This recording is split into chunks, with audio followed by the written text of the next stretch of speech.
This episode is brought to you by our Patreon supporters. Become a patron today at patreon.com/intotheportal. 1581.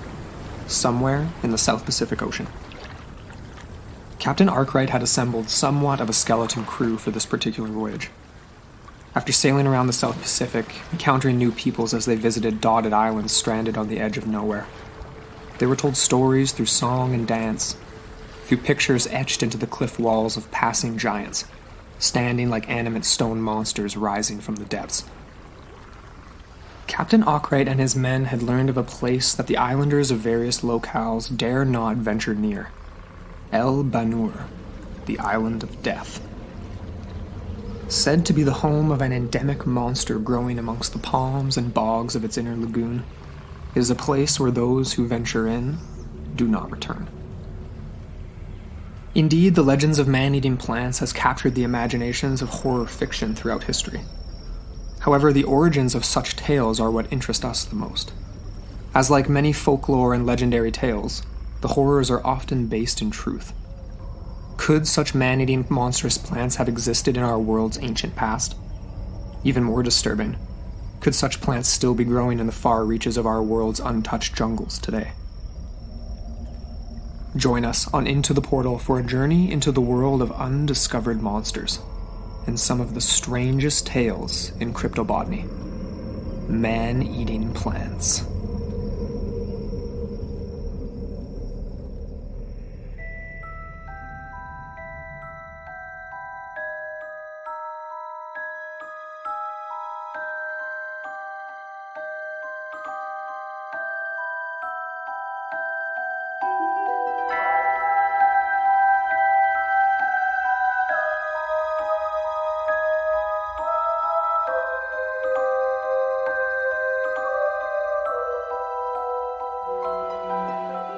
Hello, and welcome back into the portal. I'm Amber Ray.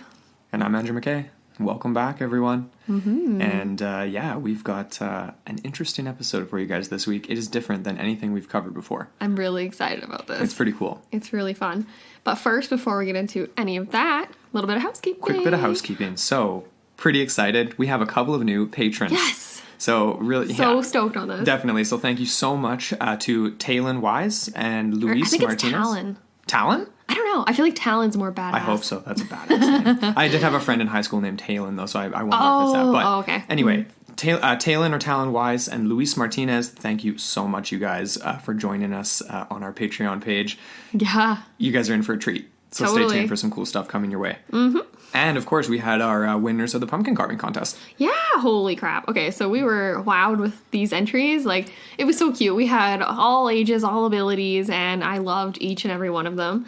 But, of course, we did have to pick some winners. So we did end up picking two, thanks to our Kryptonaut guest judges. Yes, indeed. And so we went with the Weird With You podcast. They had a really cool, like, classic jack-o'-lantern. Yeah, it was really neat. And then we also had one that was, like, super artistic from Patrick Swagger. Yeah. He called him Sweet Tooth, and I would not want to run into this Sweet Tooth. It was freaky, man. Yeah, so that one came out on Instagram, right? It did. And lots of, really cool effort going into that. You know what it kind of reminded me of is like the super gnarly when in Trick or Treat when he takes off his mask, like the little trick or treating goblin thing, and he's got that. Kind of reminded me of that, but definitely. Anyways, yeah, that is one of my favorite Halloween movies of all time. But thanks for everyone who entered, and we've decided, I think officially, that this is going to be an annual thing. Well, people were asking for it. Like people were tweeting at me and being like, "Oh man, like I didn't get to enter. Like I'm so disappointed." And I was like, "Don't worry. Like we're gonna do it definitely next year for sure." We should try and do something for Christmas too. Ooh, maybe we could. What can we carve for spooky. Christmas? Or like... Keep Halloween going year round. I don't know. We can come up with something maybe. What would you carve though? I'm trying to think now. Like, what do? You carve potatoes, I guess. Carve potatoes. I don't know. Just keep the rutabaga train going. You had a rutabaga they stink, that you did though. this year. They're so stinky. Only for outside pumpkins. Yeah. One more thing too before we get started. Just wanted to give a shout out to Faux Fright podcast. So we actually just connected on Twitter. And haven't listened to all of your episodes yet, but it's a really cool show, so go check them out. And the reason we connected was he actually helped us out by, he has an Ancestry.com account. So I was doing some searching around for one of the characters that comes up in the episode today to see if they're a real person or not. still kind of inconclusive, and we'll mention it later, but thank you very much to That's a Folk huge help. Like Ancestry, like we've debated getting our own subscription. It is kind of expensive though, like because we want to go like, you know, like balls to the wall and get like the full. You'd have to do the full one, yeah. Yeah, so that's about $130 for 6 months. Yeah. So pop on over to Patreon. We can we'll be able to afford it eventually, but because then we can really dig into some crazy research. We want to fact check this stuff. Yeah. All the time. Anyways. So, are you ready to get into this? Let's do it. So today, we're taking a trip off the beaten path of regular cryptozoology and into the world of cryptobotany. Yes. Which is really cool. It's something that a lot of people probably don't think of. Well, they always think of the unknown fauna, not so much the unknown flora. Indeed. So today we are discussing the prospect of there being man-eating plants left in the untouched corners of our world. Yeah. Which is pretty freaky and really cool. Like as soon as I dove into this and started reading some of the accounts, like I was just kind of like, in my head I was like, this kind of makes sense. Like, you know what I mean? Like it doesn't actually seem like that far off. No, I agree. So it's kind of funny when people make the argument that it's like, it's so much more absurd. Sorry, I said that really weird. Seward, so it sounded like. Yeah. But like, it's not that much more absurd than, say, like finding an unknown animal. I think it's even more likely that there's so many more unknown plants because of the fact that they can't get up and move. They can't show themselves to us. I would tend to agree with you, which is the argument for the exact opposite. Exactly. Most of the time, right? Totally, But we'll develop that idea a little more as we go. Mm-hmm. But to kick things off here, though, I just wanted to elaborate a little more from the intro of the episode, which is based on a true story, or based on a true account anyway, of this island of death, this island known as El Banur. That sort of first came to Western attention because of an explorer, a British explorer named Captain Hugh Arkwright.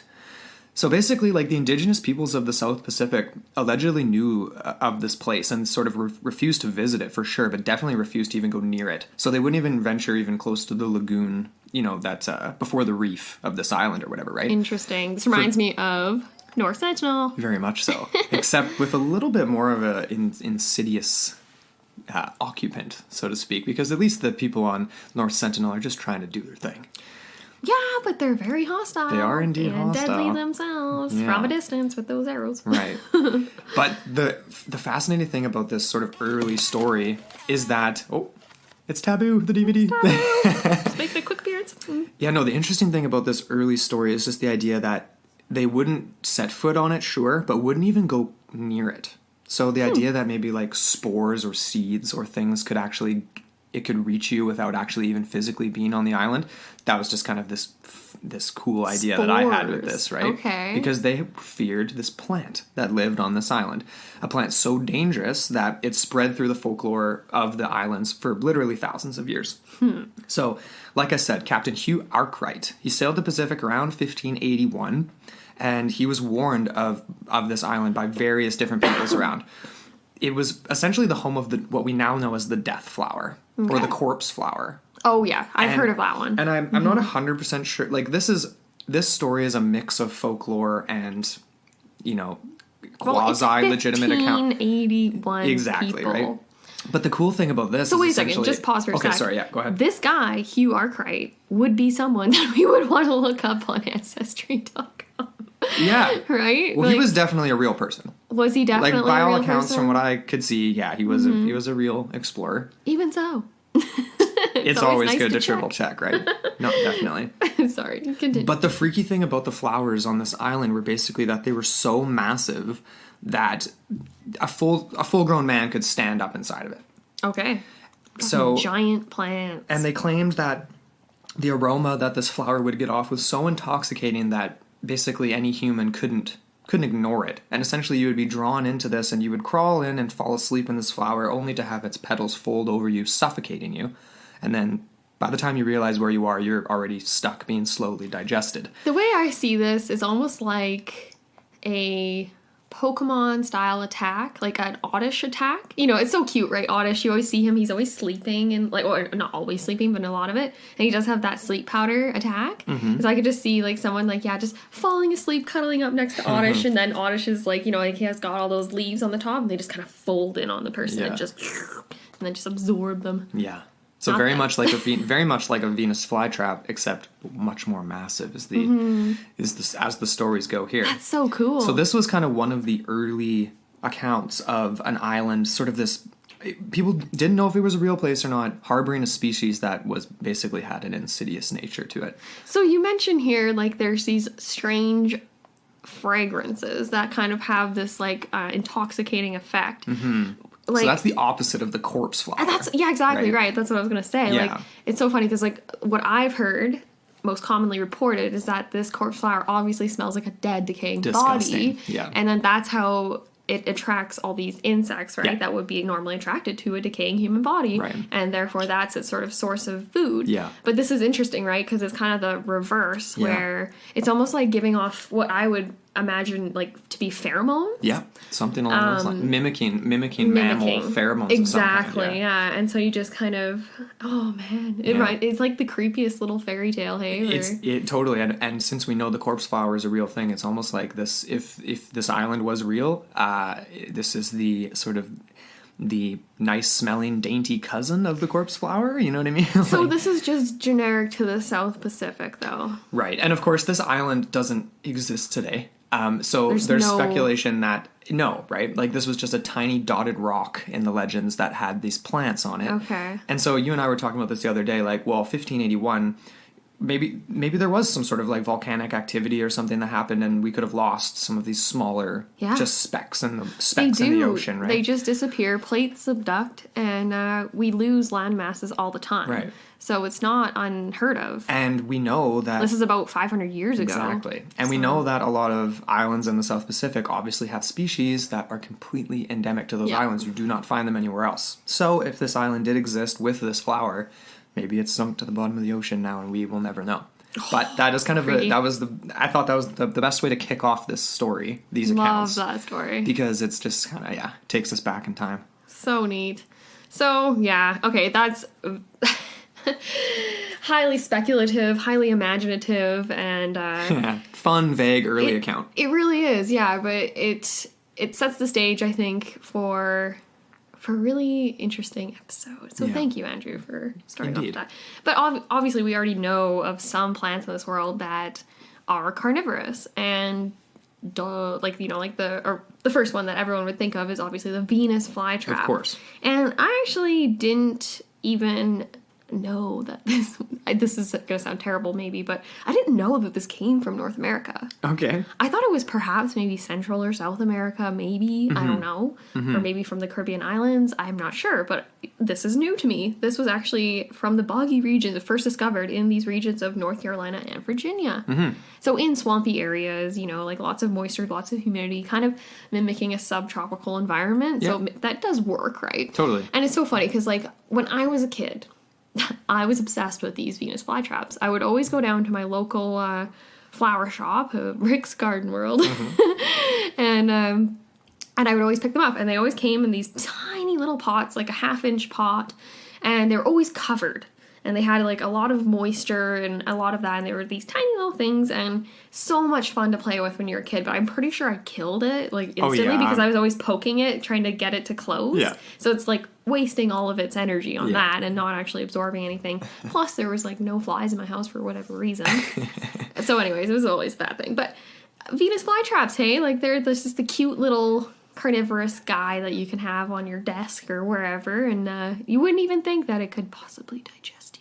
No. But, or that it might have an ancestor large enough to enclose upon you. Yeah. But it's funny, right? Because, like, I talk about this as, like, it's a normal, everyday thing. But it wasn't even discovered until about it's debated. So the 1760s was when it was first kind of, things were trickling into the scientific world, of the Western scientific world. Yeah, like, no doubt, obviously, indigenous populations were acutely aware of it. Yeah. So this is very Western-centric. Yes.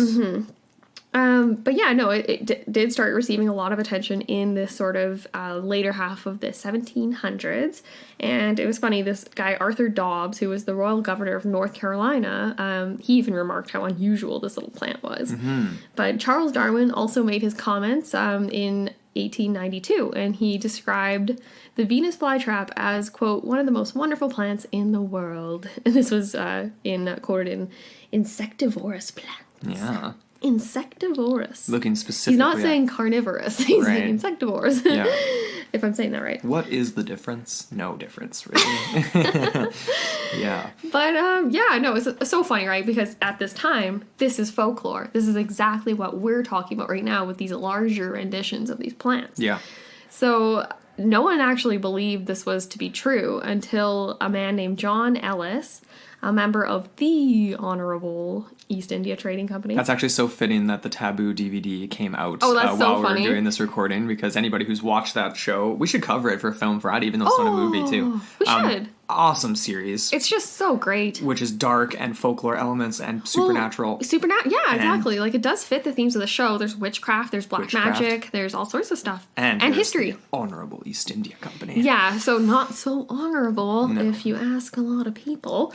But yeah, this guy, John Ellis, he was a part of the company, and he was sort of like one of the main guys that was a shipper-receiver of plants. Mm-hmm.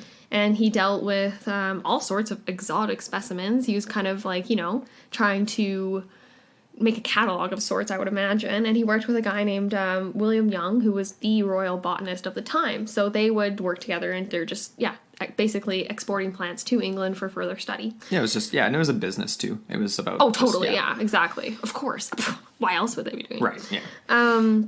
But anyways, yeah, so Ellis, he actually went on to write to a most famous botanist by the name of Carl Linnaeus, which many of you may be familiar with, like the Linnaeus classification system. Right. He's kind of the father of modern taxonomy.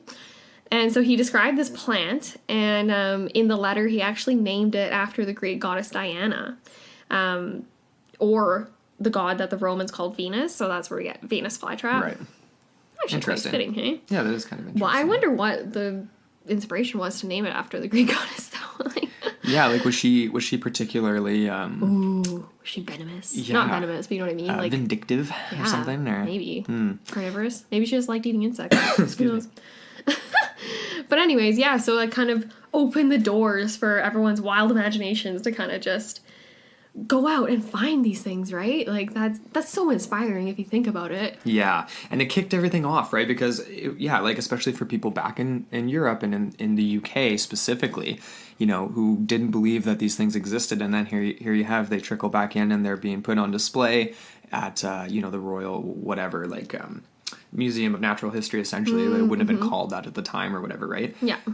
And then, of course, along with this, we have reports trickling in from various corners of the globe of plants that are not only similar to this Venus flytrap that now people know is real, but ones that are large enough to consume first rodents, dogs, getting a little bigger, monkeys, and even reports of humans being consumed by these plants. All right. We're getting dark here. Yeah. And that's where we get into one of the most well-known stories with cryptobotany and with man-eating trees and plants, and that is the man-eating tree of Madagascar. So there's been a couple different... It is. And there's been a few different reports of it. Inconclusive proof. No one really knows if it exists, but definitely one of the most infamous ones in this category. So... The first report of it came out in the 1870s, and it was said to exist in the remote, dense, humid jungles of Madagascar. So, just a little bit of brief info on the island itself. Everyone's familiar with Madagascar, whether it be from the movie Aww, those cute little lemurs. Right?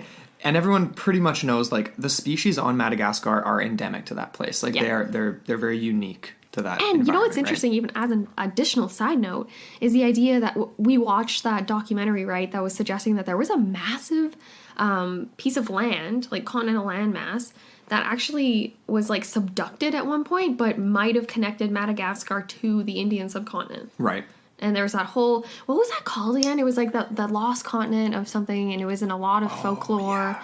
And they basically described this specific peoples that disappeared along with it because they had angered some god or something, kind of how the story goes. Right. But interesting, right? To think that at one point, Madagascar could have been part of another continent. Right. That could have had a lot of these animals and a lot of their earlier sort of evolutionary forms. Yeah. And many that could have just simply died off. No kidding. But what if there was just one left?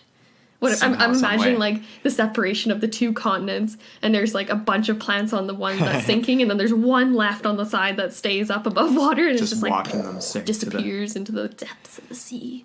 There's, that is a really cool thing to think about. Yeah. The prospect of that. And obviously we see, I mean, that would make sense actually when you think about the types of species that we see in places like Australia and New Guinea and sort of these other, places in the Indian Ocean and different things, in the Asian subcontinent, right? Mm-hmm. Anyway, yeah. Sorry. It's fascinating. Side note. Yeah. Going back to Madagascar, 4th largest island in the world, which is kind of crazy. Twice the size of Great Britain. That's insane. I didn't know that. Yeah, so when you're thinking about obviously places where things could hide, if you look on Google Earth today, a lot of it's obviously like deforested, what's it called? Like desertification is going on, right? And that's a product of climate change and forced like logging and all kinds of different things like that. Unsustainable. If you were to look practices. at Google Earth 500 years ago, it would be a very different place, obviously, for right? Sure. Located in the Indian Ocean, just off the coast of Mozambique. So it was a natural port for seafarers. It just made sense. So people going from Africa or Indonesia, kind of traveling in these areas, right? Changing port for traders. And it was a good spot to stop if you were in the path of a cyclone. Because really? it was one of the only sort of spots to hole. stop by. What else we got here? Madagascar was also an early port for pirates because of its obvious distance from Europe and the absence of a significant naval power in the area. That's interesting. So this was kind of a favorite hunting grounds for privateers who were trying to kind of like make their way.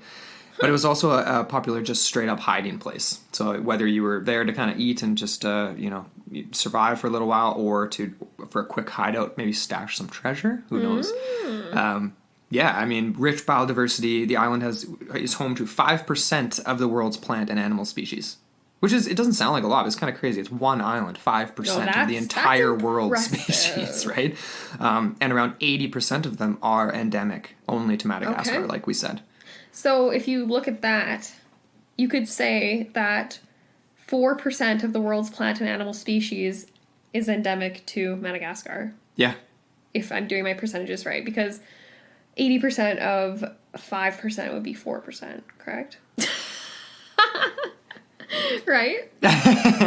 Sure. The point Someone is out that there will understand what I just said. The point, though, is that the majority of the unique, they're not found anywhere else. When you look at, like, the lemurs that are found there and stuff like that, the insects. And there's going to be similar animals in places like New Guinea, places like that. I'm curious now as to the actual number of plant and animal species that's on the island itself. Because there's a million, and I have a quote here that's kind of interesting. It says here, this is just from maritimeheritage.org, but it says here, one of the sublime reasons for traveling the world is to see things you would never see at home. Madagascar is home to strange creatures such as leaf-tailed geckos, phanolocas, mongoose, tenrecs, and several types of lemurs, dwarf, indri, weasel, bamboo, mouse, aye-ayes. These are all types of lemurs. Right. Aye-ayes, which are nocturnal. A beautiful creamy white dancing one. Oh, interesting. About half of the world's 150 species of chameleons and more than 300 species of frogs. Crazy. And it's also home to the baobab tree. Ooh, and the chocolate fruits of a cacao tree. A Theobroma cacao tree. Very interesting. But yeah, no, it just kind of speaks to the... just the plethora of species there. No doubt. And like the fact that too, like, of course, a lot of things die off every year these days, but we also discover new species all the time. Yeah. Plants, insects, birds, fish. Things, are constantly revolutionizing themselves too, right? And becoming adapted to the current conditions, and who knows what sorts of interesting... It was funny, right? When we were yesterday, we were watching a bunch of Monster Quests about like the possibilities of interbreeding between different ape species and things like that. And just the idea of what if there's some crazy crossbreeding going on out there that is just, With plants, you mean? Well, with plants and with, like, animals, too. Like, you never know. You never know. Especially with insects, right? Like, the rate of evolution would be way faster than, say, with, like, a mammal species. Yeah, no doubt. Their life cycle would just be... And then with plants, it would be even more. Like, I'm thinking of, Mendel's pea plants and how he was able to create so many different types of sub-phenotypes within those pea plants within, like, not even, like, 10 years type thing, So it's interesting, right? You can play with that a bit. And in these types of conditions, you would have to wonder Like, it's just, yeah. Never My know. imagination is just spinning wild right now. Totally. Why don't you give us the little prelude to the story here then? The prelude. All right. Well, the tree.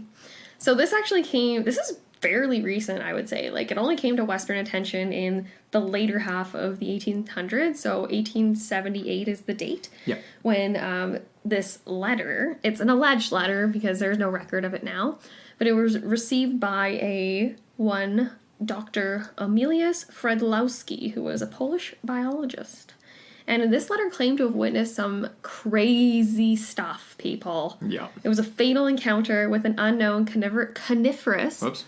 Coniferous? I meant to say, it should say carnivorous. Coniferous? I'm like, what? It's not a pine tree. It has deadly pines. Deadly pines. You know, they're like needles, man. They'll stick right through you. That would be bizarre. Hey, you find a pine tree in the middle of Madagascar. That's just as much of a cryptobotany episode. All right, it's an unknown carnivorous plant located in the interior of the Madagascar island.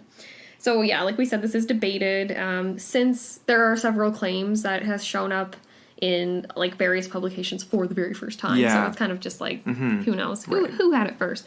So it's possible that on April 28th, 1874, so 4 years prior to the initial date, that the New York World actually ran an article announcing the discovery in Madagascar of a remarkable new plant species, which is this supposed man-eating tree. Right.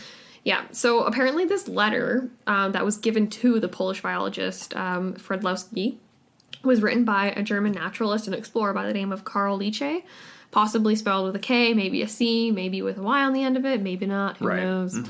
The letter, real or not, described a horrific scene in the dense jungles of Madagascar, looking for indigenous people, while he was looking for the indigenous peoples of the Makotos. Yeah.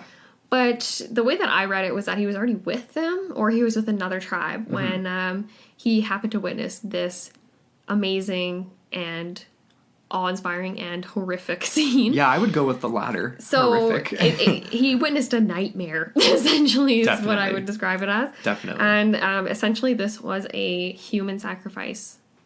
Yeah. So we have an awesome little quote here from Yeah, so I'm Carl going to read Schufer's this book. out. And before I read this out too, just to reiterate again, this was the name that we were searching up on Ancestry through Faux Fright podcast, right. and he basically said that like the name comes up, Carl Leachy, but and there's a few different people with that name and with the two variations on the spelling, but none are attached to any biologist or naturalist or the government Or explorer. Yeah, so super vague, but. Here is how the original letter goes. All right. If you can imagine a pineapple 8 feet high and thick in proportion resting upon its base and denuded of leaves, you would have a good idea of the trunk of the tree. A dark, dingy brown, and apparently as hard as iron. From the apex of this truncated cone, 8 leaves hung sheer to the ground. These leaves were all about 11 or 12 feet long, tapering to a sharp point that looked like a cow's horn, and with a concave face thickly set with strong, thorny hooks. The apex of the cone was a round, white, concave figure like a smaller plate set within a larger one. This was not a flower, but a receptacle, and there exuded into it a clear, treacly liquid, honey-sweet, and possessed a violent, intoxicating, and sulfuric properties. From underneath the rim of the undermost plate, a series of long, hairy, green tendrils stretched out in every direction. These were 7 or 8 feet long. Above these, 6 white, almost transparent palpi, tentacles, reared themselves toward the sky, twirling and twisting with a marvelous, incessant motion. Thin as reeds, apparently they were yet 5 or 6 feet tall. All right. So basically it goes on to say, this isn't a part of the quote, but after shrieking of sessions of prayers to this sinister tree, because essentially he was witnessing, like you said, a sacrifice. Like a ritual. Right? The natives encircled one of the women in their tribe and forced her with their spears to climb its trunk, until at last she stood at its summit, surrounded by its tentacle-like palpi dancing like snakes on all sides. The natives told the doomed woman to drink. So she bent down and drank the treacle-like fluid filling the tree's uppermost plate and became wild with hysterical frenzy. All right. So it continues on. She did not jump down, as she seemed to intend to do, Oh no, the atrocious cannibal tree that had been so inert and dead came suddenly savagely to life. The slender, delicate palpi, with the fury of starved serpents, quivered a moment over her head, then fastened upon her in sudden coils round and round her neck and arms. Then, while her awful screams and yet more awful laughter rose wildly to be instantly strangled down again into a gurgling moan, the tendrils, one after another like green serpents with brutal energy and infernal rapidity, rose, retracted themselves, and wrapped her about in a fold after fold, ever tightening with cruel swiftness and the savage tenacity of anacondas fastening upon their prey. And now the great leaves slowly rose and stiffly erected themselves in the air, approached one over the other and closed about the dead and hampered victim with the silent force of a hydraulic press, and then the ruthless purpose of a thumb screw. Anyway, should I continue? Yes, please. While I could see the base of these great levers pressing more tightly towards each other from their intersections, they trickled down the stalk of the great tree streams of a viscid honey-like fluid that mingled horribly with the blood and oozing viscera of the victim. Viscera. At the sight of the savage hordes around me, yelling madly, bounding forward, crowding the tree. Man, I'm getting lost here. Madly bounded forward, crowded to the tree, collapsed it, and with cups, leaves, hands, and tongues, each obtained enough liquor to send him mad in a frenzy. So essentially, they're drinking the fluid that's a combination of the blood and the liquid from the tree. So it finishes off by saying the retracted leaves of the giant tree kept their upright position during 10 days. Then, when I came one morning, they were prong again. The tendrils stretched, the palpi floating, and nothing but a white skull at the foot of the tree remained of the sacrifice that had taken place there. So it's about a 10-day digestive period. Yeah. And that's very interesting. So that's a combination of so many different like biological traits and things, like especially like the hydraulic press, the silent force, that's very interesting. That reminds me obviously of the clamping mechanism that we see of Venus flytraps, right? Where it's a slow but very intentional, very steady, and then it's like there's no stopping it, right? Right.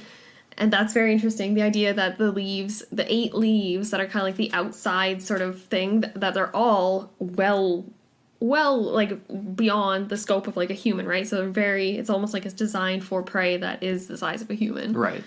That is so freaky. Yeah, it's there's so many elements of fantasy to that too, though. It's like the idea that there's these like writhing, like tendril like palpi things, like that to me could speak to some type of excitable nervous system, some type of mechanism to entice prey, like birds perhaps. Possibly. Or something like that, like something to get things into the actual. But it's interesting though, because I feel like what would be more effective would be to have those types of pheromone like scents and things to attract something rather than to catch something. Mm-hmm. Yeah. No, it's interesting. The other question with it too is if you believe the story to be true, which it's never been confirmed. Why is it being worshipped that way? You know what I mean? Like, yeah, exactly. Rather than feared or to be avoided. The only reason I could put forward is the psychedelic properties of that nectar or whatever it was they were drinking, which is also kind of bizarre if you think about it, because that is the same substance that's kind of the digestive fluids, unless there's something else secreted into that, so to sort of activate digestive enzymes, because otherwise it's like that sort of that frenzied effect that the liquid has on the people. Like, that would be my main reason as to why they would worship it. And they probably have other uses for the tree itself, maybe. And just the fact that I'd probably worship something that has the ability to digest me fully. I wouldn't. But that is weird, though, because it's so intentional. It is like a ceremony. It's not just like someone wandering through, gathering and foraging, and then they just happen to, Yeah, and it implies maybe some sort of like a cult. A cult of the death tree, right? Yeah, totally. So it might not be something mainstream across the island in ancient times or however. This is so crazy to me. Because obviously, like we've said, this is uncorroborated. Even just the source of the letter, like many people will say that it's downright just fraud. Yeah. But Shooker himself goes on to reference others that have attempted to locate such a tree. Yeah. One man by the name of Chase Salmon Osborne, who was actually at one point the governor of Michigan from 1912 to 1913. Or sorry, 1911 to 1913. Yeah, a couple years. And so he was determined. He made a trip to Madagascar to try and locate this particular species sometime in the 1920s. So this is after his governorship. Mm-hmm. But unfortunately, he never located such a man-eating plant. And he did interview quite a few locals. He was very diligent, I would say, in his attempt. But very unfortunate, right? Like he said, like basically, was it Osborne that said that he ran into natives that did know of its existence? Yeah, it was. Okay. So that was, and that's interesting because, okay, he's there in the 20s. Yeah. And then later on, explorations in the, 70s and, much, much later, the indigenous people weren't as familiar with it. So that was what was interesting about his account. He went there and he claimed to have, I think we have notes on it somewhere else here. Yeah, just down below here. So he quotes, the Bastilos, the Hovas, different indigenous groups on the island that knew of it, at least. It was a part of the folklore. Okay. So there's at least some corroboration that at least they knew of it, and it wasn't necessarily the pitcher plant, which is a common species on the island. Mm-hmm. But he basically, he didn't discover anything. He was there for quite a while. The other people he talked to were the missionaries. So were Catholic missionaries who also claimed to have seen it, and that they believed in its existence. Not all of them did, though. Okay. Some of them did. I see.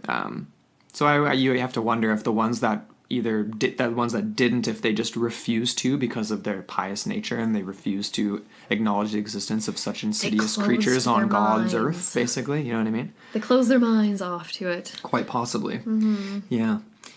So, we kind of alluded to this before. The story is vague, right? So, there's some belief that the story was either entirely fabricated by one person or another. It could have originated in Europe. A gothic horror of the colonial era. Yeah. And it is, right? Like, pretty much. There was one report that suggested that a guy by the name of Edmund Spencer made it all up. Right, essentially yellow journalism, which was prominent in the 1800s, obviously, right? Mm-hmm.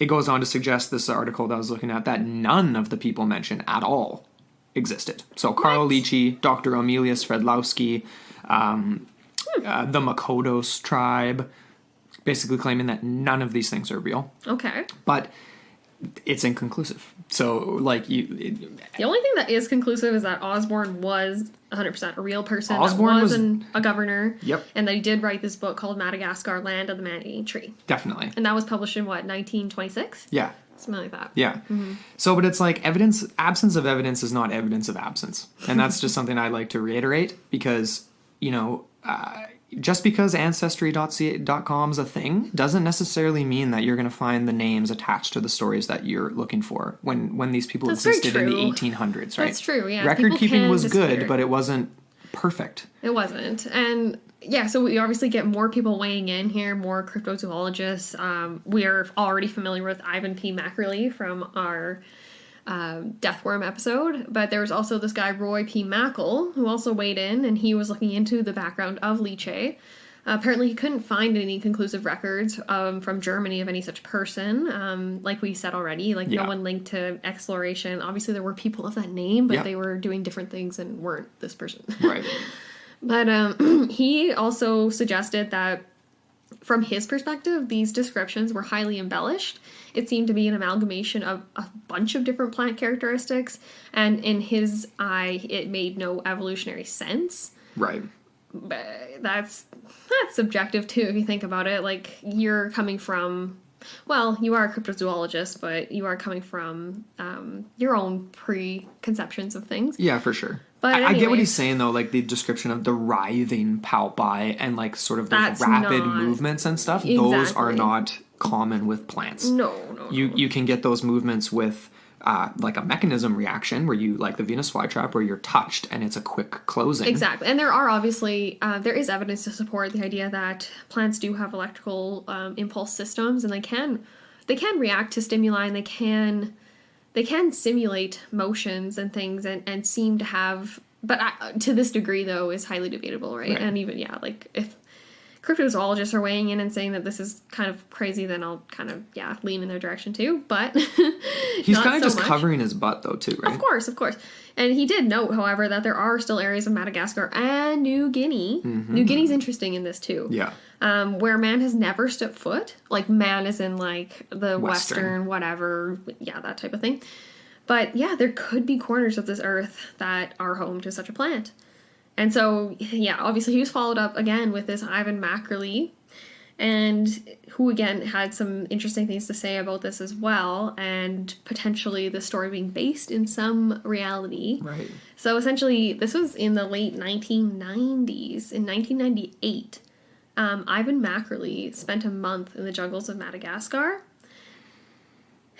But unfortunately, Mackerly, he did the same. He has some of the same methods as Osborne. He was interviewing locals. He was going around to different tribes, going into the bush, asking people if they had ever heard of such a plant. And this is where we get the idea that they only know of the pitcher plant. They are not familiar with any of this, which is really unfortunate. And it kind of makes me wonder, it's like, could that have slipped out of the folklore traditions? Could that have become antiquated so quickly in 70 years? That no one would have heard of it, I think a lot of that depends on who you're asking. That is true. Obviously, right? You're only there for a month.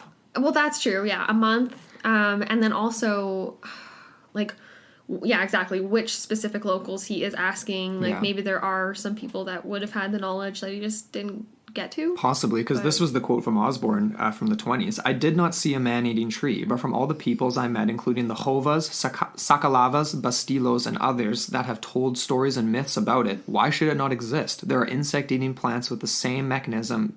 Why could there not be one that could gorge a human?" Yeah, just upskies the scale. Pretty much. So but like they said, pitcher plants were the only one that Ivan P. Mackerly could get out of these people. They're like, we're aware of the pitcher plant, but we don't know of this folkloric massive flower. And, I mean, had you heard of the pitcher plant before we started looking into this a little bit? Oh, definitely. Because that's featured quite prominently in the Planet Earth series. Right. Yeah. Okay. And they're devastating. I was like, I was watching, I was like, no, these poor little insects, and even other animals. Yeah. Like rodents and all sorts of cute little cuddly even guys. In rare cases, birds, if they're not careful, can end up in there too. But pitcher plants are interesting. So for those of you that don't know, essentially it's like, it literally is shaped like a pitcher of beer that you'd order at the bar. And its device is basically to fill its pitcher with a sweet smelling and very attractive digestive liquid, essentially, that has its prey fall into it as it's basically, it cannot escape, slowly digested with this nectar. You know what this plant reminds me of? Sorry, I'm reverting back to Pokemon. Bellsprout's evolution into Weepin' Bell. Definitely. Or wait, and then there's another one after that, isn't there? Victory Bell. Victory Bell, where it's like, it looks like more of a scoop, like a pitcher. It looks like a pitcher plant. Mm-hmm. Look at you with all your Pokemon references today. No, don't apologize. It's totally cool. Love Pokemon. Yeah. So they have specialized leaves, these pitcher plants, and it's pretty. It's not like insidious really, but to picture it being large enough to fit even like a wild boar or a monkey or something. Like imagine a monkey falling into a pitcher plant and it can't escape being digested. Yeah, that's because it's so slippery, right? They have so many different elements besides the fact that they're just like pitcher shaped and they have this digestive enzymes floating around there. Yeah, like it's once you're in, you can't escape. I actually came across this one description of the plant and how, I didn't know this, but apparently inside the pitcher itself, they have different spots where the membrane is translucent to give the impression that there's multiple openings, so the prey becomes even more confused trying to get to an opening that actually doesn't exist. That's yeah, and it's just an illusion. See, and there's something about that that's so, like, because it's so manipulative. It's like there is thought happening there or something. Intelligent evolution. Yeah. But not like moment to moment thinking necessarily the way we do. No. But I have an interesting point on how plants think actually in a second here too. Interesting. But the story develops even further. It does, because, this guy, Mackerly, he definitely came across another potential possibility for the existence of these sort of plants. According to Carl Schuker, Mackerly wrote that he had discovered information in 1935 from a former British Army officer who spent about 4 months in Madagascar. And apparently this guy witnessed something very similar to the man-eating tree. He took photos of an unidentified species of tree that had very many large animal skeletons beneath it. Yeah. The whereabouts of the photo is unknown. Classic. I'm very curious to know how clean these skeletons were. Because, like, the only other thing, large animal skeletons. The only thing I can think of is that there's a very, very large predator that has a favorite tree that he just goes and eats all of his food in and then drops it down to But the it's pond. like, I don't even know of what the apex predators are in Madagascar. That's actually a good question. I would imagine panther would be one of You'd them. think, but I wonder if they even have big cats in Madagascar. I don't even know if they do. Well, in Madagascar, the movie, they do. Do they? Yeah. Remember? Because it's like, that's what all the lemurs are terrified of, are these big cats. And then in the end, what's his name? The lion character. He ends up... Well, I wouldn't be surprised if there's... You just cut me off. You're like, I don't really care. Sorry. Yeah, no. It's fine. Well, we're talking about Madagascar again. This always happens where we just end up going down a rabbit hole of something that's I like... want to watch it again. Oh, we can watch it today if you want. But the point... that's a good where question, are these photos? That's my question. Yeah. And what did this tree look like? Was there an accompanying description besides the fact that there were all these skeletons underneath it? Right? Like, were there similar fronds? Were there the 8 leaves that were about 11 to 12 feet long? Were there tendrils at all? Was there anything beside? Were there any, like, human skeletons there? Yeah, he definitely didn't say that. Just, like, large mammal skeletons. But that's an interesting question you have, though. Like, how clean were they? Yeah, that's very curious. Yeah. Because being secreted from a plant that's digested you, you'd think it'd be, like, perfectly clean. You know what I mean? The one thing, too, that I have is another question, going back to the original story of the woman being devoured and how her skull was found at the base of the tree about 10 days later. Yeah. Where's the rest of her bones? Were they small enough to be digested? Like, like were the they thickness of the collected skull? and as a part of the ceremony or something? Like, maybe birds took them away for their nest. I don't know. I don't even know. I didn't know these are wild speculation. These are definitely. And the speculation continues because there's yet another twist with this man-eating tree of Madagascar. All right. Later in the 90s, there was a Canadian researcher that discovered an account that was published and that had been published and then later unpublished in a newspaper from 1875. So 3 years before Leachy's alleged letter, and the account stating that the find was not in Madagascar, but actually in New Guinea. Dang. So were these men actually looking in the completely wrong place, or was the original account from Leachy misinterpreted or misdocumented? Oh, yeah. So is this tree in Madagascar, or is it in New Guinea?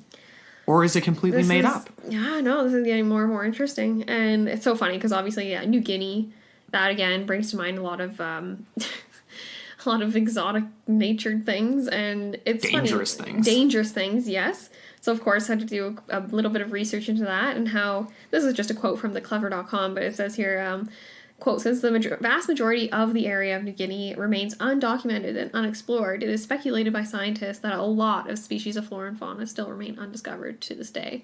Yeah. Obviously a lot is a subjective term, but it's funny, I looked up, there's this little tidbit of like, just like I love list articles, but anyways, it was the top 15 dangerous reasons why you should stay away from Papua New Guinea. The number 1 was the cassowary, which is interesting. That's just a giant bird with a talon that's about 5 inches long, could pierce right through a human heart. You get the venomous taipan, which is a type of snake, as well as the death adder, which is another type of snake. The giant centipede, this was hilarious, this is a quote, it says, these creatures are the ultimate douchebags in nature and can grow over 7 inches in length. It's like, oh gosh. They even got box jellyfish, they got everything there. Yeah. So I was like, hey, you know what?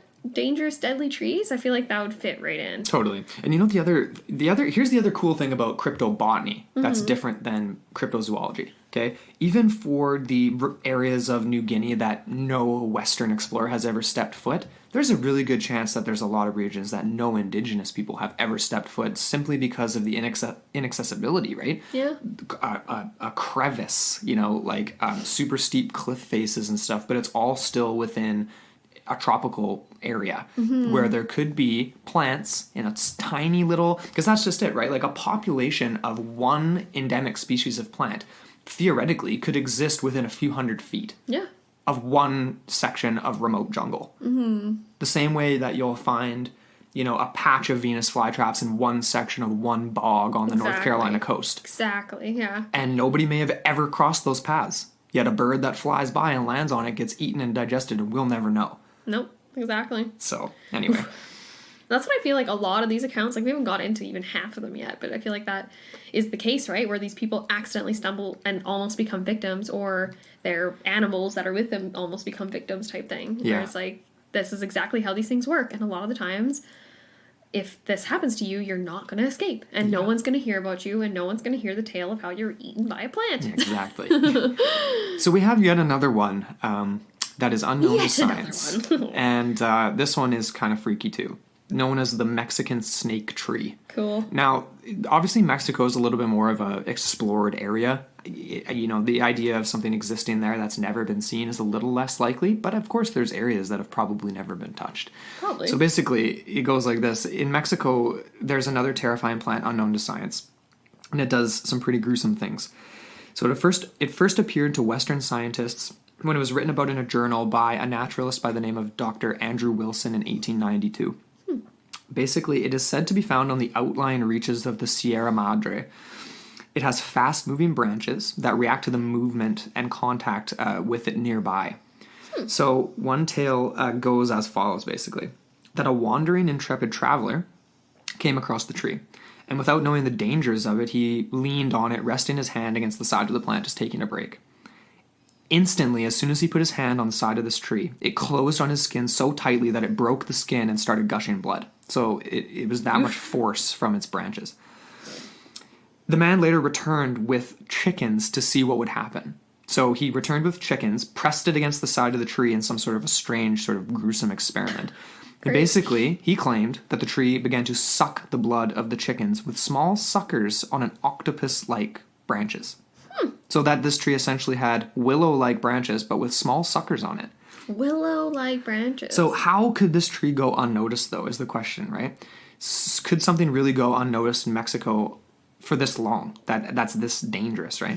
It's much more likely, I would think, that New Guinea or remote Madagascar makes more sense.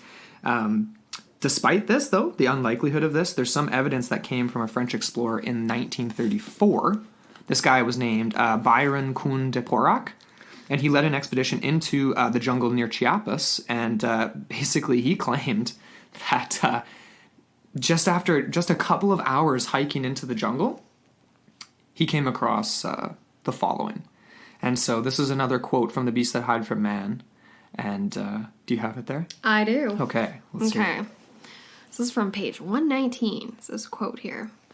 After 2 hours' march, we breathed with difficulty and were bathed in perspiration. Suddenly I saw Domingo, the leader of the guides, standing before an enormous plant and making gestures for me to go to him. I wondered what could be the matter. I soon saw. The plant had just captured a bird.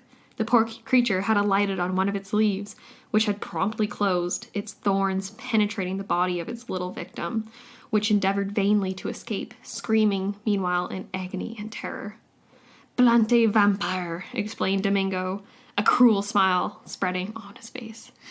Involuntarily, I shuddered. The forest was casting its evil spell upon me. End quote. Yeah. The vampire plant. Yeah. Freaky man. So you can take that account as you will, but definitely curious. That is, yeah. Nonetheless. That makes a lot of sense, though, if you think about it, because it's just like, it's exactly the way, like, pores secrete things. So, like, the pores of a plant, couldn't it be the reverse, right? Where it's sucking it in. Taking it. Well, isn't that just what the roots of a plant do? Oh, exactly. Exactly, right? It's just above ground root systems nutrients that are, And we should make that point, actually. The entire purpose of a plant needing to eat something is because it lives in a region where it's lacking certain nutrients. The same way we need to eat certain foods to gain those nutrients, right? Yeah, exactly. Gotta eat some vegetables to get whatever. Totally. If there's a severe lack of nitrogen and things like that, it can get nitrogen and those minerals from living things. Exactly. There you go. So now, before we keep going here, we've got a few out there definitely disturbing accounts of other plants. But we do have a promo break. And we actually haven't had a promo break for a little while, other than I think we did Pleasing Terrors a few weeks ago. But we have a break for a member of the Podfix Network family that we are a part of as well. And this is a show called Gravity Beard Podcast. It is great. Super really funny, fun. Great interviews. Lots of variety. It's basically a variety show, right? Like he brings on a bunch of different people from different walks of life, different backgrounds and stuff. His interview style is really entertaining. It's just a good show. Yeah, so if check you're her looking, out. Yeah, so take a listen to this promo and go check out Gravity Beard Podcast. Hey everyone, this is Toph, host of Gravity Beard, a podcast featuring interviews and discussions on a wide range of topics. In each episode, I'll either interview a special guest or we'll convene our typical Algonquin roundtable of brilliant minds. Occasionally, we'll even be joined by the host of one of your other favorite podcasts. Then every other week, my buddy Adam stops by for an installment of This Week Today. Whatever we do each week, we promise you'll be entertained. You can find Gravity Beard on Podbean, Apple Podcasts, or anywhere else quality podcasts are sold. And you can always find us and other indie pods in the Underdog Podcast community on Facebook. We're also a member of the Podfix Network. Come check us out. Gravity Beard. It's what your ears will want to be listening to.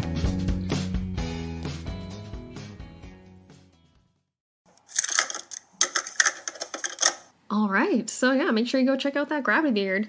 And now, on to the dog-eating tree of Nicaragua. Yep, that's right. Yes, that's what she said. That is what I said. So we've got another account by the same Dr. Andrew Wilson, who covered the snake tree of Mexico. Or no, sorry. Was it the snake tree of Mexico? Yeah, or Mexican was it... snake tree. So sort of allegedly near Chiapas, in the jungles of near Chiapas. But the original story... It was called the snake tree, hey? Yeah. I guess that makes sense, right? With the willow-like, frond-like it sounds root like things. That makes sense. But anyways, when I think of the snake tree, I'm thinking of the original one with all the tendrils frolicking everywhere. But anyways.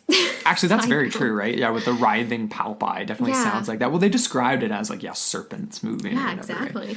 So there's multiple snake trees going on here. But anyways, this guy, he also wrote about this tree that was from Nicaragua. And this was feared by indigenous populations for very good reasons. Yeah. Apparently, it was discovered... he discovered it in an article written by a naturalist named Dunstan, who had an experience with a most strange plant when he was just searching for new species. He was just, doing his due diligence as a botanist. Yeah.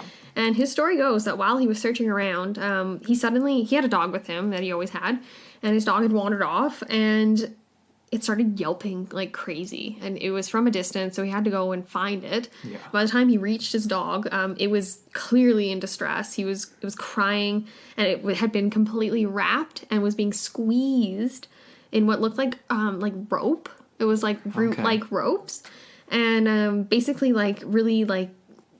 just like vines, I guess.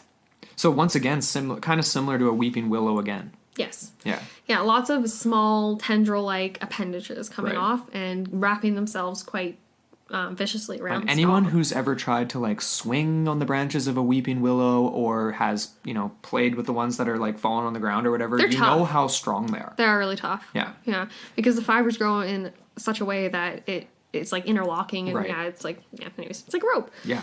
But anyways, it was very alarming to this guy because as the tendrils were squeezing the dog, it was also emitting this gum-like black substance from what appeared to be small pores on the surface of the plant. Okay. So this guy was shocked and he reacted quickly. This is his dog, and with great difficulty, he had to cut through the vines, so he couldn't rip them off. He had to use a knife of sorts.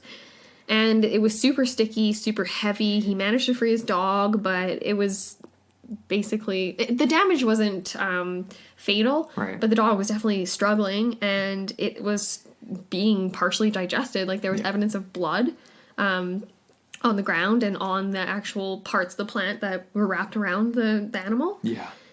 And basically, it was like kind of described as like a post-vampiric experience, where it was like the dog had like lost energy and like couldn't. Yeah, it had been sucked. It had Yeah. been sucked by a been sucked vampire by- plant, essentially, another version of it, right? Exactly. So this is in a different part of the world. This is Nicaragua. It's not Mexico. Like, obviously same region-ish. Yeah. But this is interesting to me.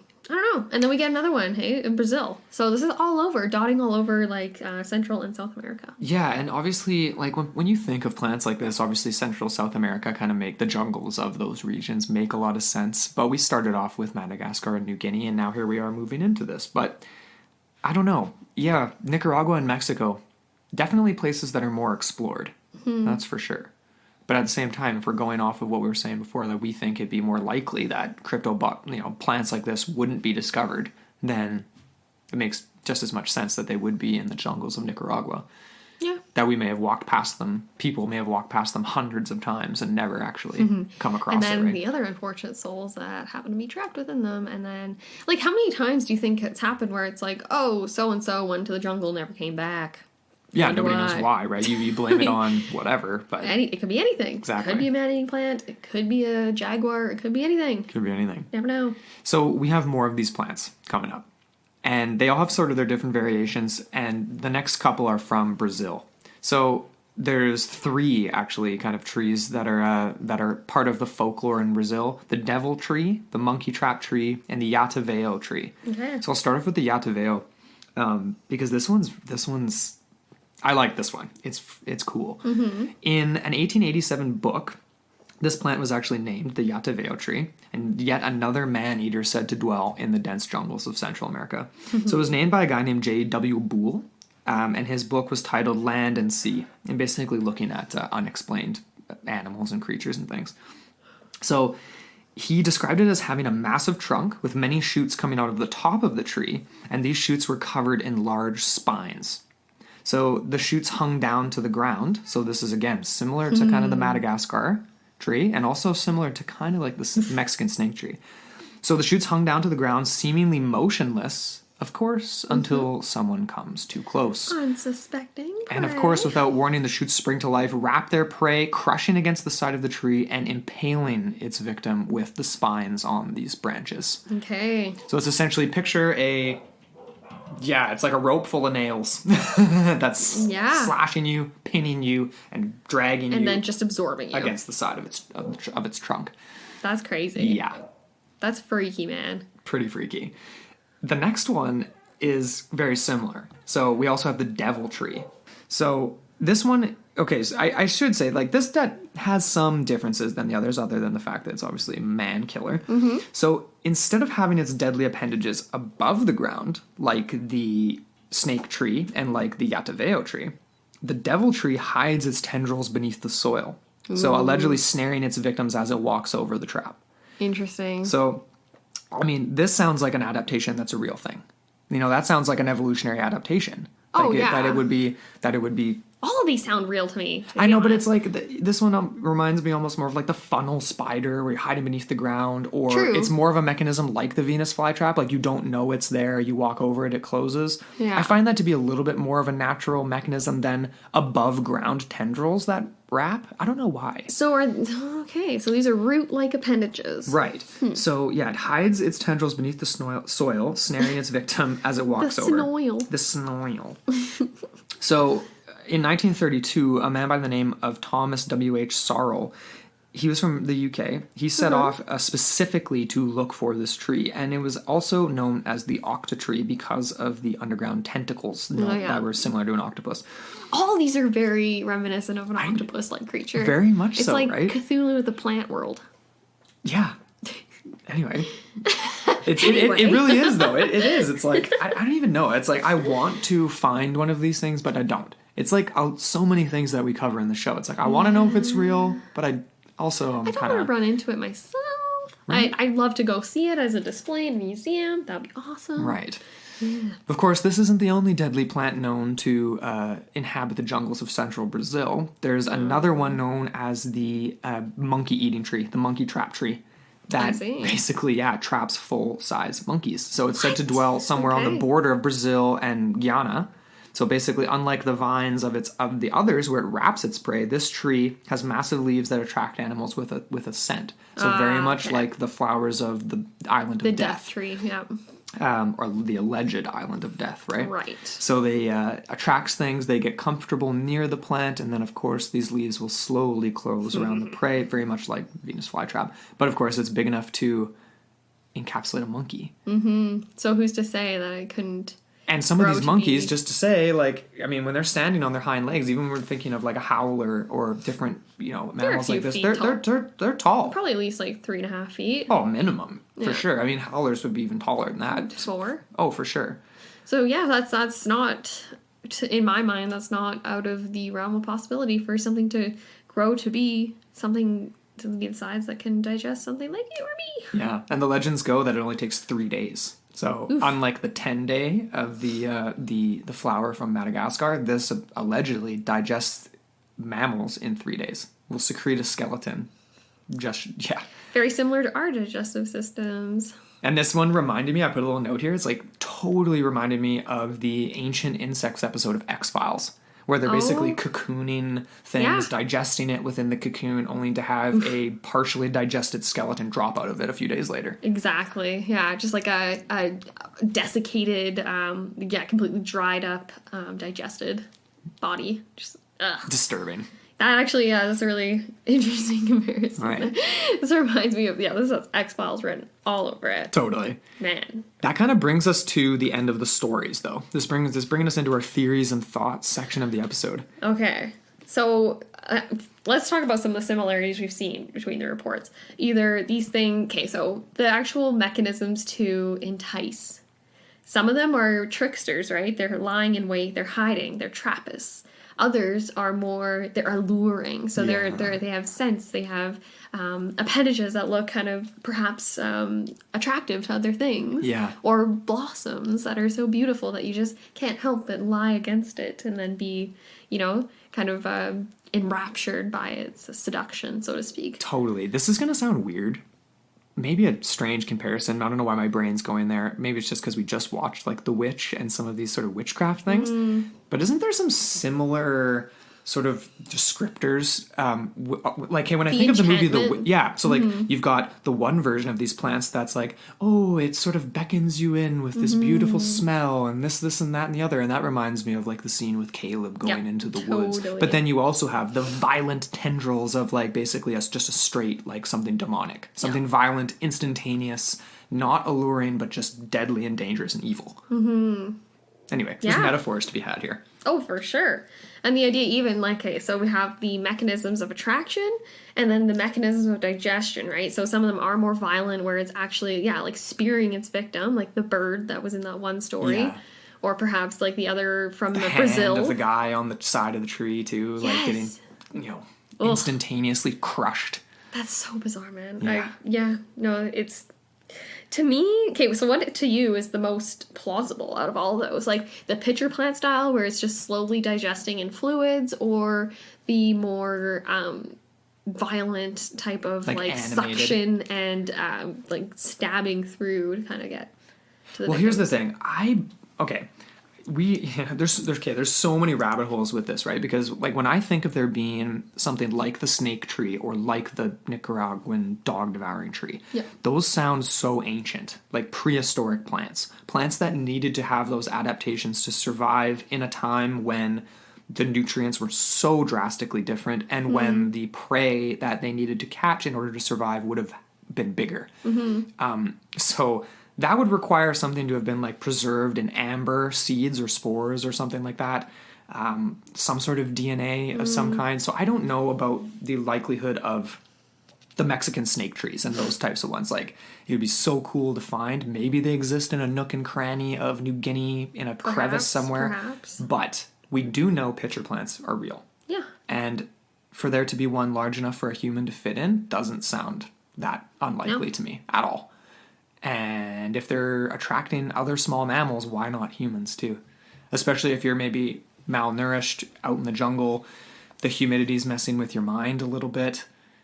You know, you just never know. You just never know. Well, because then we've seen, like, I don't know, this is reminding me of another BBC thing too with the zombie ants. Remember, there's like that fungi that will it gets into the ants' brains. Oh, true. And it causes them to like walk up and basically commit suicide, and then the fungus grows out of them. Mm-hmm. Well, that's a very insidious mechanism of a plant, but it's mind control almost. It is, yeah, manipulation to a certain extent. And these are things that we know exist. You know, getting back to like what's most plausible and what we already know exists. Obviously, yeah, we have the two examples of the pitcher plant, and then we have the Venus flytrap. And when you look closely at a Venus flytrap under magnifying glass or whatever, you will notice there are like these sensory hairs on the inside that basically activate the mechanism of closure. And if you look at them, though, they're spindly, right? Like they're very sharp looking, and when you see the little insect trying to crawl out, like the structure is there so that they're not loose. Like, sorry, not loose. What's the word? They're not like bendable. They're right. they're erect. Spines. They're stiff. They're erect. Yeah. Sorry, those are both. Anyways. Well, no, they're like nails. They're basically like, yeah. So if you think about it, right, what's to say that some other type of plant could have used a similar type of mechanism that has it's like a nerve. A sensory nerve that would activate a mechanism like, say, the closing of a branch to the trunk of a tree. And the spines themselves, because the nature of the plant is so much larger, those spines, those sensors are, in fact, big enough able to spear. impale. Exactly, and impale the victim. Yeah. To me, like, all of this is very highly plausible. It's because it all happens just on a smaller scale. This is very much like I can't remember what episode we were talking about it in, but the idea of just like our perception of size and like how that messes, like we skeptics think that these things can't exist because of their description of being big enough to fit a man or big enough to pin a man. Exactly. But it's like, that's just because of what we know to exist, right? Yet at the same time, we know the corpse flower exists. Yep. And it doesn't eat humans, but when it's in bloom, it is over 9 feet tall. Mm-hmm. That is, you know what I mean? So there's a lot of precedents here that are of known, in the known world, that we can use to kind of, but there are others, right? So 583 others, technically. That are carnivorous, technically. And that's interesting. Like, I didn't actually, because obviously the pitcher plant and the Venus flytraps are the two most obvious. Right. But there's a few others, like this hilarious little named butterwort. The butterwort. The butterwort. Sounds like something from Harry Potter. It does. Oh my gosh. It totally does. Cute.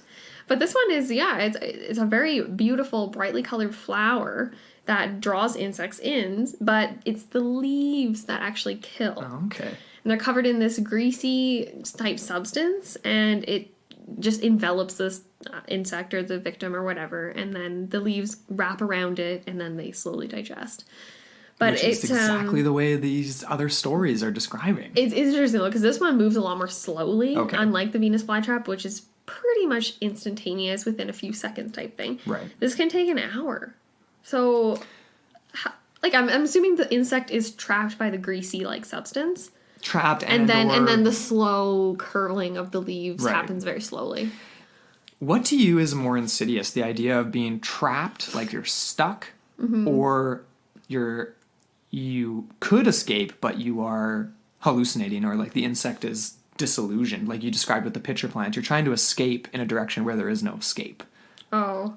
You know what I mean? It's that's terrible. It's all terrible. That's the manipulation. I think so not being able to immobility would be the worst. And if you're consciously aware, it would almost be a blessing, right, to have something like a hallucination take place where you're just like, oh, I'm just in the nicest little dream right now in the comfiest bed, and then you just never wake up. Slowly digested. Well, exactly. If you're unaware of it, then that's a blessing. I suppose so. Easy question. But there's something more insidious to that, though. I think it reminds. Once again, I'm reminded of The Witch, where the mother is, she thinks she's nursing her child, but really it's a crow pecking at her. But I suppose it's only insidious for the person watching, or the idea of it existing. The person that comes across it later. Right? Yeah. Totally. There's another one here. I loved this one. It's such a cute looking. It looks like a Dr. Seuss plant. It's beautiful. It's called the Drosera capensis, or the sundew. Yeah. And this one is quite clever. It lures and ensnares its prey with glistening, sticky droplets coating the leaves. And then as soon as it's sort of ensnared its prey, it begins to curl in on itself. It's like these long type of, they almost look like cattails or something. Like, very cute though. It's almost like they're just heavily laden with dew. So I could see that being very enticing for an insect that's like, oh, I'm going to go get a drink. And that's like, nope. Right. Trapped now. Yeah. You're dead. Yeah. But anyways, this is just a quote from a blog here that we came across, and it says here, quote, "The tiny hairs on the sundew's leaves produce and offer a sticky, sweet nectar to its insect victims. Once caught, the insects struggle and trigger these tentacles of leaves that wrap around and ultimately either exhaust or suffocate the prey. Next, the sundew secretes digestive juices that eat the insects slowly. Meanwhile, high above the sundew, beautiful flowers burst into bloom, opening early in the morning and fading away in the hours of the evening. Sundews, like pitcher plants, can grow in a variety of climates around the world. In fact, they comprise up to 25% of all carnivorous plants that are known in the world." Crazy. Yeah, that is kind of interesting. That is really crazy. Wow. So This next part here is something that I pulled up. Okay. There's not a ton. I mean, this is just a small little thing I wanted to mention. There's a lot more to it. We could have an entire episode just on this.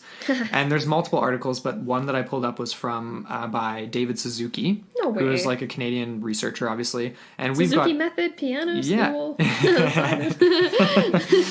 And we've got kind of an interesting. Actually, I think we just sold the property, but we have an interesting connection to David Suzuki. We owned a piece of property next to him on Nelson Island. They sold it? I think they just sold it. The Fam Jam did, but I thought that was like our zombie apocalypse safeguard base. not anymore. Gotta head out to the Kootenays, I guess. But he has done a lot of research on a lot of different things. But this one article was talking about fungi, and I thought this was so interesting because basically there's research that suggests that fungi help other plants. They communicate directly with and aid in the acquisition of nutrients and other necessary things for trees, shrubs, and other plants. They're basically like the messengers. Yeah, I feel like I've seen that in like some like Planet Earth or some sort of nature documentary that's talking about the communications and the chemicals that fungi can pass along. Exactly. So the question that this brought up for me was like, maybe when we're thinking about trying to find these carnivorous plants, are we looking for the wrong source or the source of the evolution possibly, or the control or the assistance that these possible giant carnivorous plants have in order to survive? Because if they're in these remote regions with not enough nitrogen in the soil or different things like that, these are the prime candidates to have fungi help them survive. Oh, for sure. In addition to them obviously catching prey. So anyway, there's new research that reveals that mushrooms can help other plants communicate, share nutrients, and even defend themselves against disease and other predators such as insects. Cool. So that's not even, and possibly other things too. This is still early in research. I've actually even, I feel like, honestly, don't quote me on this, but I feel like I've heard of this type of communication happening even in the settings of, say, like wildfires or other sorts of extreme natural events where, or even like logging and stuff where like they'll send, like, it's almost like a warning, like, and the plants will react in a certain way or do certain things to kind of protect themselves or try to kind of like ready themselves for whatever's coming. Exactly, right? So, or even it will dictate the growth, so where the new root systems kind of pop up. Exactly. That's what I'm most interested in regards to this, right? Scientists say that over 90% of all land-based plants are involved in this mutually beneficial relationship with fungi. Interesting. So I'm interested in this because we're talking about if a man-eating plant could exist in a place that's so remote where a human hasn't stepped foot, possibly, then we might be able to find evidence for it in fungal filaments that are way far away, is what I'm trying to say. Like, there could be underground fungal filaments communicating with these plants because they have a mutually beneficial relationship with a carnivorous plant. So they benefit from the nutrients that the plant because absorbs. those fungi need the nutrients that they are struggling to get to, but they can't necessarily catch a bird. It's a symbiotic relationship. It's the same thing between, what is it, moss and lichen? Yeah. Yeah, totally. So Could there? Yeah, I think like maybe there's a possible connection there in finding some of these man-eating plants. That there could be this relationship with fungi. Okay, well, that's an interesting thought. Yeah. I like that. I love the idea that plants are so much more intelligent than we give them credit for, and that there is so much more awareness and interiority that we can't really access, or maybe a few people in this world can, like plant whisperers. Possibly. But yeah, no, it's I am of the mind that intelligence, if you define intelligence in human-centric terms, then you're vastly limited in your understanding of what intelligence can possibly encompass. Exactly. Totally. So we're finishing off here with kind of some places where we think that these plants are most likely to exist. And obviously the ones that we've mentioned so far. But there's the Brazils, a few... Madagascars, and the Papua New Guineas. Of course. And just to be more specific, like with Brazil and stuff like that. So like the Amazon rainforest covers over 1 billion acres. So there's a lot.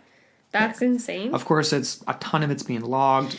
A lot of it's been lost. You know that whole like that old adage where it's like, oh yeah, the cure for cancer, it exists. It's in the Amazon rainforest, and we just like logged over it or something, or it's still in there somewhere. Who's to say that the same can't be said about these types of man-eating plants? That's what I'm thinking. And I really hope that cure is still out there and we haven't logged over it. Maybe it is one of the man-eating plants somehow. Who knows, right? Mind exploded. So definitely there's room for, the remote Amazon to house one of these things. And one of those places would be the province of, or the region of Vale do Javari, Brazil. So this is one of the most remote regions of the Amazon that still has some indigenous populations. So this would make sense for stories to be trickling out of these regions. There's still some people there. Around 3,000 indigenous people live in this area. Varying sorts of contacts. So this includes the Matis, the Mateses, the Kulina, various other groups. There's a whole bunch of different. Mayoruna. Yeah. So that's one area. The other, in Madagascar, that we've sort of been nowadays, if you're thinking like where in 2018 would be most likely to find one of these plants, would be probably in the, how do you pronounce this? Thingy de Baramara National Park? Yeah, sure. Thingy de Baramara National Park. Sorry, Burmaraha. National Park. Right? So, named for its unique massive limestone formations. Oh, that's interesting. It says here, Singi is a native language that can be translated as walking on tiptoes. Interesting. So 600 square mile National Park, National Preserve. And it's on the western edge of the island. So basically a labyrinth of jagged, needle-shaped limestone rock faces, jungles. Andrew! What? This labyrinth of jagged, needle-shaped limestone was featured in Madagascar, the movie. That's where the lions, like the crazy, creepy... I don't even know what they are, actually, if they're some type of jaguar or some type of cat. But that's where they live. Okay. They live in the land of just this pure stone, and it's, like, really freaky looking. And that's where Marty the lion goes because he gets, he's like, oh, I'm a carnivore. I need to go be with my carnivore people. And then he goes and starts pouting and he's there. Right. Sorry, that was just like, my gosh. They did a good job in that movie. That is obviously a region that would be tough to access for humans, right? Mm-hmm. So you never know. Why would you really want to go there unless you're on a mission? Last but not least, we obviously mentioned Papua New Guinea, and one of the specific regions in that country, the Star Mountain Range, would be a place that I think could be a location of one of these man-eaters. So this remote region in the western half of Papua New Guinea, it contains basically massive limestone plateaus as well, similar to Madagascar. The Hindenburg Wall. That's cool. Yeah. Over 30 miles long.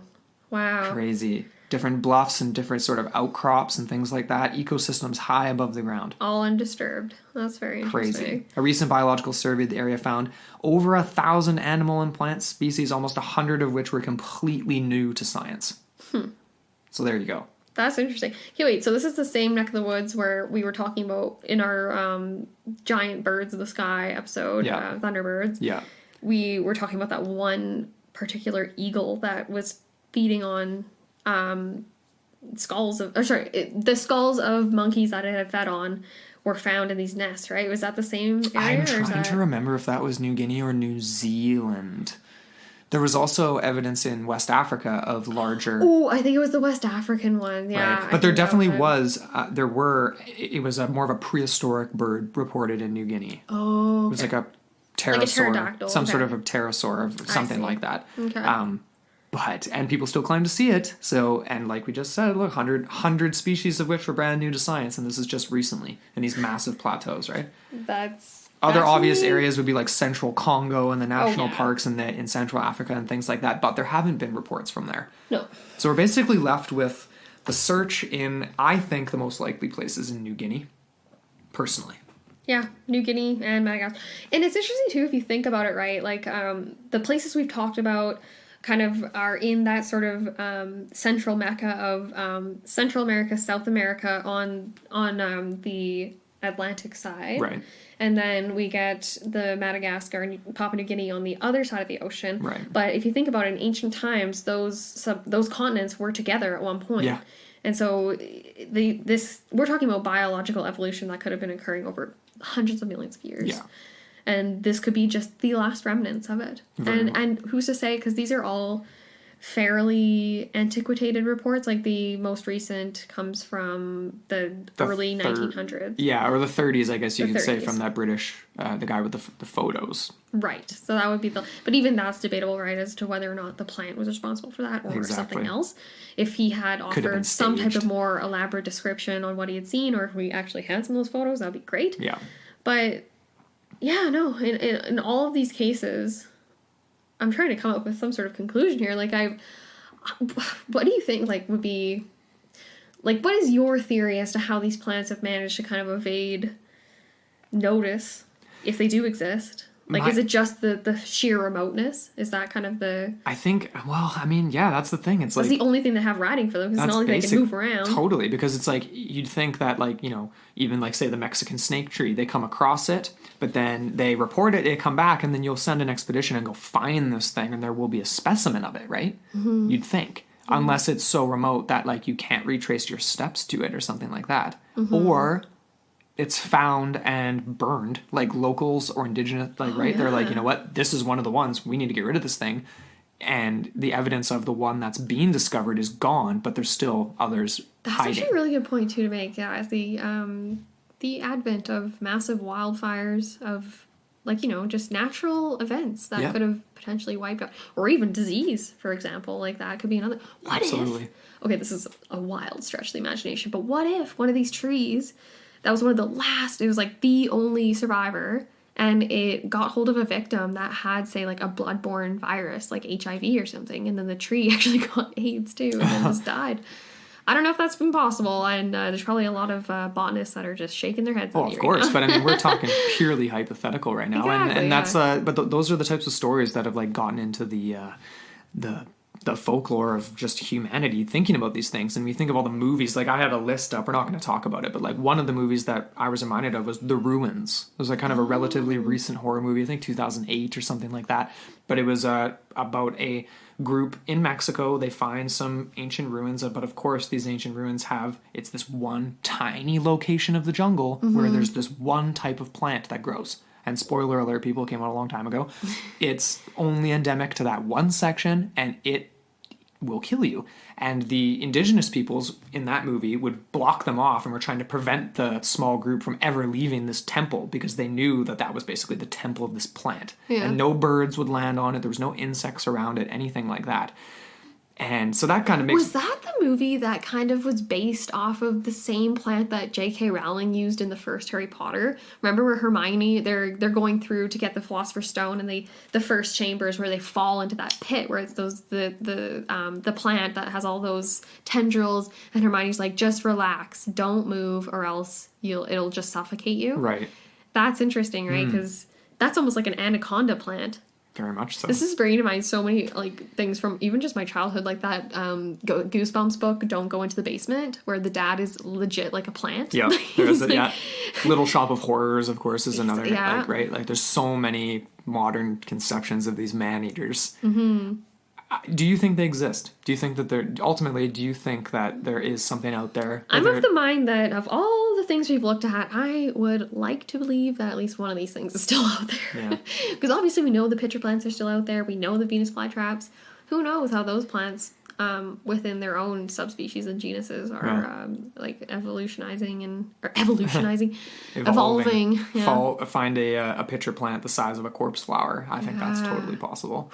Let us know what you guys think. Which one of these stories do you think sounds the most realistic, and give us your version of what you think could exist. Yeah. We're not biologists by any means. We just like to speculate. And if you have your own deadly man-eating plant that we haven't discussed, make sure you get at us. Sure. Yeah, absolutely. Yeah, so as always, into the portal mailbox at gmail.com. And then we also have our socials, so go hit us up. On Twitter, we're Into the Portal 1. We've also got Instagram, which is Into the Portal Podcast. Yeah, we have the forum on there, so hop on and we've got some cool and the Facebook forum, that's the fun one. Yeah. Lots of interaction on there, so come and join us and give us your take. Definitely. And as always, thank you so much to everybody who's left us a review. And if you haven't yet and you have the time, please go click those 5 stars on Apple Podcasts or wherever you listen to Into the Portal. We really appreciate you guys. And thank you so much for listening to this crypto-botanical episode. And we will see you next week.